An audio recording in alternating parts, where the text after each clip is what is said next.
റഹീം പറഞ്ഞ ഒരു ചോദ്യത്തിനും ഉത്തരം പറയാതെ പോയിട്ടില്ലല്ലോ. ആ ചോദ്യം ചോദിക്കുന്നതിന് മുമ്പ് റഹീം കുറെ പരമ്പര പോലെ എന്നെ ആക്ഷേപിച്ചില്ലേ? എനിക്കൊരു ചുരുങ്ങിയ സെക്കൻഡ് ഉണ്ടെങ്കിൽ ആ മറുപടി പറയാനുള്ള ബാധ്യത എനിക്കില്ലേ? നിന്റെ പരിപാടി തീർത്ത് തരാണ് ഞാൻ. കുഞ്ഞനന്തൻ മഹാനായ വ്യക്തിത്വമാണെന്ന് ഇപ്പോഴും ആരാ പറഞ്ഞത്?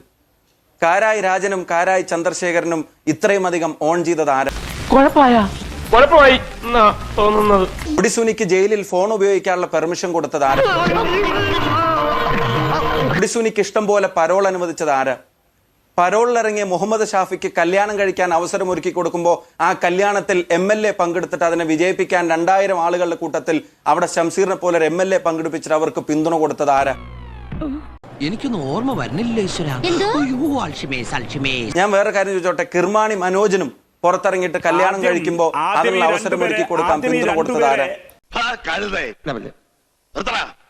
ഓപ്പൺ കാറിൽ വരണയും വെച്ച് കൊലപാതക കേസിലെ പ്രതി, ഓപ്പൺ കാറിലെ കൊലപാതക കേസിലെ പ്രതിയെ, ആ പ്രതി നീ ചീറ്റേ ഉള്ളു, കൊത്തത്തില്ല, പല്ല് പോയില്ലേ? ആ പ്രതിയെ ഞാൻ പറഞ്ഞു, ഈ പറയുന്ന ആര്? ഈ റഹീം ഇങ്ങനെ അക്ഷമ കാണിക്കണം. എന്റെ വായിക്കാത്ത കയറി വിടുവിച്ചാലേ ശരിയാവും. റഹീം പറയുന്നത് മുഴുവൻ കേട്ടിരിക്കണമെന്ന് റഹീമിന്റെ നിർബന്ധവും. ബാക്കിയുള്ളവർ പറയുമ്പോ റഹീം കയറി ഇടപെട്ടാൽ പിന്നെ റഹീമിന്റെ താളത്തിനനുസരിച്ച് ബാക്കിയുള്ളവർക്ക് ചർച്ചയിൽ പങ്കെടുക്കാൻ കഴിയുള്ളൂ എന്ന് പറഞ്ഞാൽ അതൊന്നും അനുവദിക്കാൻ കഴിയില്ല. റഹീം കാര്യത്തിനാണത് ഒരു സുഖം, ഒരു മനസുഖം, അതൊന്നും അനുവദിക്കാൻ കഴിയില്ല. ഞാൻ പറയും, ഞാൻ ആവർത്തിച്ച് പറയുന്നു, എന്നെ കാണുന്ന മുഴുവൻ പ്രേക്ഷകരുടെയും മുമ്പിൽ ഞാൻ പറയുന്നു, റഹീം ചോദിച്ച ഒരു ചോദ്യത്തിനും എനിക്ക് ഉത്തരമില്ലാതില്ല. നിങ്ങളോട് എനിക്കൊരു ദേഷ്യമില്ല, വിവരമില്ലായ്മ ഒരു കുറ്റമല്ലല്ലോ. സംസാരിക്കുമ്പോ മുഴുവൻ ഇടപെട്ടുകൊണ്ടേ ഇരുന്നിട്ട് പിന്നെ എനിക്ക് പറയാനുള്ളത് പിന്നെ പറയാന്ന് പറഞ്ഞിട്ട് കാര്യമുണ്ടോ? കവി തല്ലു വാങ്ങിയിട്ടേ പോകുന്നാ തോന്നുന്നത്. 2 പടച്ചാലോ ബ്യൂട്ടിഫുൾ ആയിരിക്കും. വലിയ എന്നാ ഞാൻ ഇത്ര നേരം ഞാൻ പറഞ്ഞിട്ടില്ല. റഹീം തള്ളി പറയുന്നതിനെ പറ്റി റഹീം ചോദിച്ചല്ലോ, ഞാൻ ഇത്ര നേരം മിണ്ടിയിട്ടില്ല. ഇവിടെ വെഞ്ഞാറമൂട് പോലീസ് സ്റ്റേഷനിൽ ഒരു 307 രജിസ്റ്റർ ചെയ്തിട്ടുണ്ട്.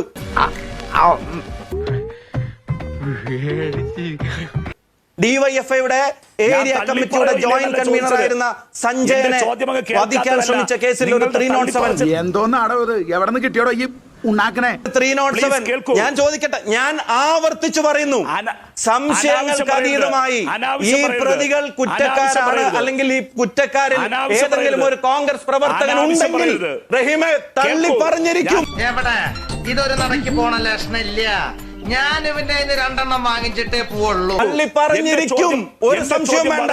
റഹീമിന് പറയാൻ കഴിയോ? അതുപോലെ റഹീമിന് പറയാൻ കഴിയോ? ഇതൊരു നടക്ക് പോണ മാതിരില്ല. എങ്ങനെ ഒരു ചർച്ച കൊണ്ട് നടക്കുന്നത്? റഹീമിന്റെ ചോദ്യത്തിന് പ്രസക്തമായ മറുപടി ഉണ്ട്. ഇതോടെ സാറിന്റെ അടപ്പ് തെറിക്കുന്നു. റഹീം അത് കേൾക്കാൻ തയ്യാറാവണം. മറുപടി ഞാൻ പറയുന്നതിനകത്ത് റഹീമിന് എന്തെങ്കിലും അസ്വസ്ഥതയുണ്ടോ? റഹീമിന് എന്തെങ്കിലും അസ്വസ്ഥതയുണ്ടോ മറുപടി ഞാൻ പറയുന്നതിനകത്ത്? എന്നെ ചോര കുടിക്കുന്ന ഡ്രാക്കുളാന്ന് വളരെ ആസ്വദിച്ച ഡിസ്റ്റർബൻസ് ഒന്നും ഇല്ലാണ്ട് പറഞ്ഞപ്പോ തിരിച്ചു പറയാൻ മറുപടി ഇല്ലാന്ന് വിചാരിച്ചോ?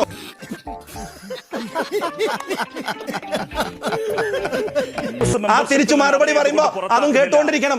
അതിനും ഇച്ചിരി ക്ഷമ കാണിക്കണം.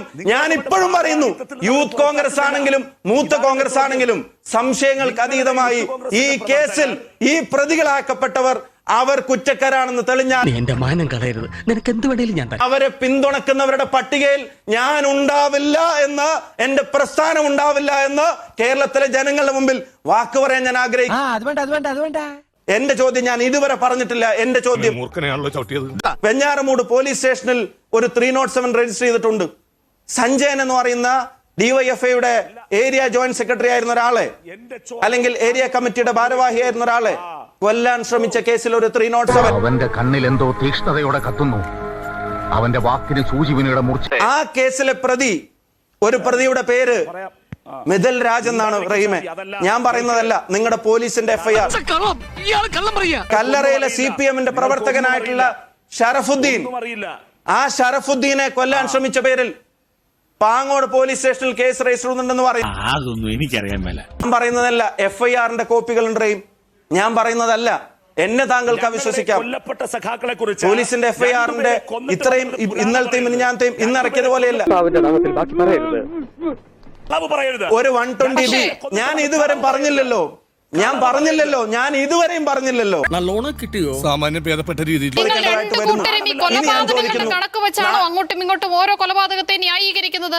അങ്ങനെ പറയരുത്. ഞാൻ സ്ഥാപിക്കാൻ ശ്രമിക്കുന്നത് കൊലപാതക കേസിലെ പ്രതികളെ മഹത്വൽക്കരിച്ച് അവർക്കെല്ലാ ആദരവും കൊടുത്ത് അവരുടെ കല്യാണത്തിൽ പങ്കെടുത്ത് ഈ ഇരിപ്പിൽ അങ്ങോട്ട് സമാധിയായാൽ മതിയായിരുന്നു. അവരെ കല്യാണത്തിലും പങ്കെടുപ്പിച്ച് 45 ദിവസം ആരോഗ്യ കാരണങ്ങൾ പറഞ്ഞ് പരോളിലിറങ്ങിയ ഒരാള് പ്രഭുദേവയുടെ ഗുലേബ സോങ് ഇട്ട് ഡാൻസ് കളിച്ച് അർമാദിക്കുമ്പോ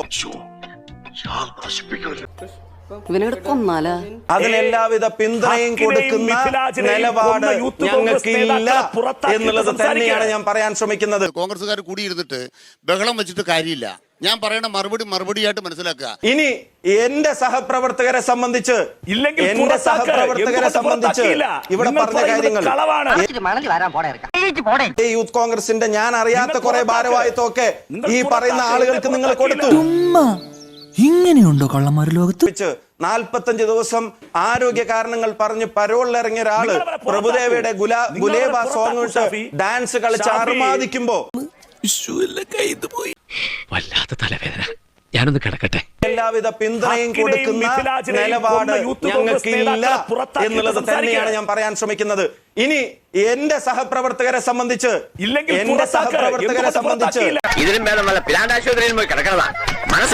ഇവിടെ പറഞ്ഞ കാര്യങ്ങൾ ഈ യൂത്ത് കോൺഗ്രസിന്റെ ഞാൻ അറിയാത്ത കുറെ ഭാരവാഹിത്വമൊക്കെ ഈ പറയുന്ന ആളുകൾക്ക് നിങ്ങൾ കൊടുത്തു. ആ കൊടുത്തിൽ അവര് കുറ്റം തെളിയിക്കപ്പെട്ടാൽ ഒരു സംശയം വേണ്ട, അവരെ ഓൺ ചെയ്യാനും